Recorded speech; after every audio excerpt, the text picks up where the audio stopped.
Chapter 1. Right then, said the diminutive man, peeking out of the mouth of the cave, glancing surreptitiously around. You're sure nobody followed you? I rolled my eyes. Snorri, we've been through this how many times now? Snorri squinted at us. Well, now you've gone and brought along another human. I'm just making sure nobody followed him neither. Please, I said, elbowing the other human in question. Don't worry about it. Xander here is cool. Xander Wright, who very much liked to be thought of as cool, puffed his chest out and smiled. Snorri couldn't have been taller than 4 feet, but he carried himself with the ferocity and confidence of someone twice that size. If you're certain, then. Just making sure, you never know. For the last time, Snorri, no one followed us out to this remote hole in the ground. Snorri stamped his foot so hard that the bells and beads braided through his mustachios jingled. You know very well that this isn't some common burrow. He stroked the end of his graying beard, eyelashes fluttering as he stretched himself up with pride. This is one of the very best Dvergar mines in the region, in fact. Among the very best. You're right, I said apologetically. It is. Sorry, Snorri. He nodded with satisfaction, smiling, eyes crinkling. Snorri had the graying hair and wrinkled skin of a man who could have been in his 70s, but his sheer spunk and sprightliness put him closer to 40. Of course, you'd have to translate that in Dvergar terms. Their people lived well into the hundreds, so it got even murkier from there. Snorri was my friend, one of the Dvergar, the dwarves of myth who called the mountains their home. Among the populations of the known earth, the Dvergar were most famed for their talents in mining and metalsmithing, which meant that a fair number of the black market's guilds constantly vied for their attention. It was all very political, really.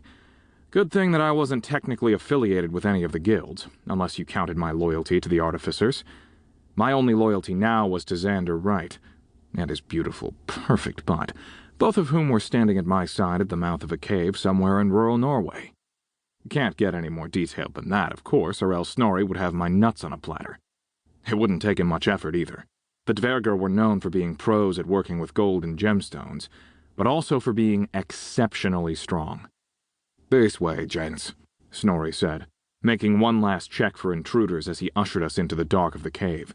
His hand went reflexively to the huge, heavy weapon attached to his belt. A traditional warhammer, naturally. Speaking of warhammers, Preston Smith would have been the best person to bring along on a trip to meet the Dvergar, but he was a little busy. No one I knew took a deeper interest in rocks and ore of all kinds. His last name was almost a little too appropriate, so much that both the blacksmithing and artificing guilds had once fought to recruit him. Both eventually lost him to the baker's life, which was exactly what he'd been too busy with.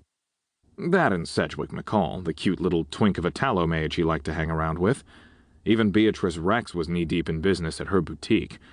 See, life has this tendency to move along, all nice and boring when you aren't constantly dodging crystal demons and gossiping with goddesses. The world had gone a little quieter on the cursed crystal front since we'd done our little beach cleaning in Osaka. Konohana Sakuya Hime, the Blossom Princess, did say that there was a large-scale effort being put forth by both gods and mortals, at least in Japan. I didn't realize the initiative had been so large-scale that it had gone global. There was no news from the magic media about anything to do with chrysanthemists or the fever or purple crystal shards. Not even a peep from our smoke-wielding seer agent Reza Arshad, who had promised to start playing nice with us. I wish I'd gotten that in writing. Beautiful in here, Xander said, eyes huge as he took in the stalactites, a steady drip of water coming from some darkened corner. I don't disagree, Snorri said with a grunt. But best you save your breath for later. You haven't seen anything yet, my boy.